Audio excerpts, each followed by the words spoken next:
പുതിയ സർക്കാരിലെ മന്ത്രിമാരുടെ വകുപ്പ് വിഭജനം പൂർത്തിയായി. ഇന്ന് രാവിലെ 9 മണിക്ക് വി.ഡി. സതീശന്റെ നേതൃത്വത്തിലുള്ള UDF സർക്കാരിന്റെ രണ്ടാമത്തെ മന്ത്രിസഭാ യോഗം ചേർന്നിരുന്നു. ഇതിനുശേഷം മന്ത്രിമാരും വകുപ്പുകളും അടങ്ങുന്ന പട്ടിക മുഖ്യമന്ത്രി ഗവർണർക്ക് കൈമാറി. റോജി എം. ജോണിന് ഉന്നത വിദ്യാഭ്യാസവും എം. ലിജുവിന് എക്സൈസിനൊപ്പം സഹകരണ വകുപ്പിന്റെ ചുമതലയും കൂടി നൽകിയെന്നാണ് റിപ്പോർട്ട്. സർക്കാർ അധികാരമേറ്റ് 3 ദിവസം പിന്നിട്ടിട്ടും മന്ത്രിമാരുടെ വകുപ്പുകൾ സംബന്ധിച്ച വിജ്ഞാപനം പുറത്തിറക്കാത്തതിൽ വലിയ വിമർശനം ഉയർന്നിരുന്നു. ലീഗിന് നൽകിയ ഫിഷറീസ് വകുപ്പ് കോൺഗ്രസ് ഏറ്റെടുക്കണമെന്ന ആവശ്യവുമായി ലത്തീൻ സഭ രംഗത്തെത്തിയിരുന്നു. പകരം ഉന്നത വിദ്യാഭ്യാസം വേണമെന്നായിരുന്നു ലീഗിന്റെ നിലപാട്. ഇതിൽ കോൺഗ്രസിനും ലത്തീൻ സഭയ്ക്കും എതിർപ്പുണ്ടായിരുന്നു. കൂടാതെ AP അനിൽകുമാറിന് ആരോഗ്യവകുപ്പ് നൽകിയത് K. മുരളീധരൻ എതിർത്തിരുന്നു.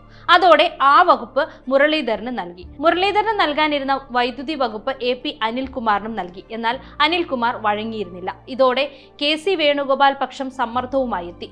മുരളീധരന് നൽകുന്ന ദേവസ്വം വകുപ്പ് കൂടി അനിൽകുമാറിലെത്തിച്ച് പരിഹരിക്കാനായിരുന്നു ശ്രമം. പകരം യുവജനക്ഷേമം, കായിക വകുപ്പ് മുരളീധരന് നൽകാനും ആലോചനയിലുണ്ടായിരുന്നു.